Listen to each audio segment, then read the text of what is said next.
الوجبة الشتوية. اتفقنا أمس أنه ما يحتاج إلا لاعب واحد محور، وكان بالإمكان أنه يحضر من غير كل اللي صار هذا. صحيح صحيح. في شوف، رواية تقول أنه رونالدو هو المدافع الأول عن حقوق النصر. أنت معي الروايتين. أنا مع رواية المعلومة. كم راتب كريستيانو رونالدو في النصر؟ مم. كم؟ ما أعرف والله. أنا أديك المعلومة. مم. إذا كان بنزيما ياخذ 40 وكانتي كان ياخذ 25 ونيفز أعتقد هو أعلى واحد في الهلال تقريبا 40 بالحدود إيش؟ هذا خمسة. ها؟ 40 إيش؟ 25 ياخذ كانتي. لا كان بنزيمة تقول 40. 40 إيش؟ ايه تقريبا 40 مليون يورو، مش 40 ايه في السنة. في السنه طال مم. عمرك. مم. طيب، كريستيانو عشان نتكلم بتركيز في هذا الموضوع. مم. كريستيانو يحصل على 200 مليون يورو في السنه تقريبا، يورو تقريبا يحصل. شوف المميزات اللي حصل عليها.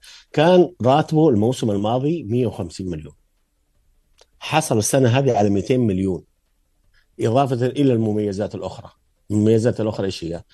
ان يحضر، ان يحصل على 20% من النادي، ياتي بمدير رياضي ورئيس تنفيذي من طرفه، وكان هو سميدو والثاني والاخر ناسي اسمه تمام. شخصيا هذه. تمام. حصل على مميزات اختيار لاعبين،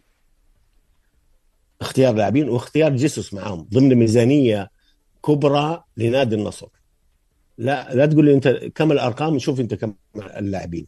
هو لما احضر لك لعيبه من فين؟ من برشلونه ومن تشيلسي ومن بايرن ميونخ، اللي هم فليكس تقريبا ومارتينيز من برشلونة، وفليكس من تشيلسي، وكومان من فين؟ بايرن جواو ميونخ. فيليبس. واحد. ايوه هذا يقول هذا انتقال حر لمارتينيز من برشلونة، انتقال حر. وفليكس ومارتينيز، واحد ياخذ 30 مليون يورو، واحد ياخذ 25 مليون يورو سنويا. تخيل هذول عقدهم الى 3 سنوات تقريبا، يعني الموسم هذا مع 3 سنوات تقريبا، الى 3 الى 4 سنوات. احسبها كم قيمه الميزانيه هذه اللي حصل عليها النصر، خلافا الى دوران الموسم الماضي اللي هو ما لسه بدا فيه الفريق، عفوا بدايه الموسم، ثم تم اعارته الى تركيا، كان قيمته 90 مليون يورو تقريبا، خلاف اللاعبين المحليين اللي تقدمهم عبد الله الحمدان. كل هذه الميزانية الضخمة التي حصل عليها كريستيانو له شخصيا، بحكم أنه هو كريستيانو، أن يبني هذا المشروع النصراوي للفريق البطل كما صنع بنزيما في الاتحاد. كل هذه الملايين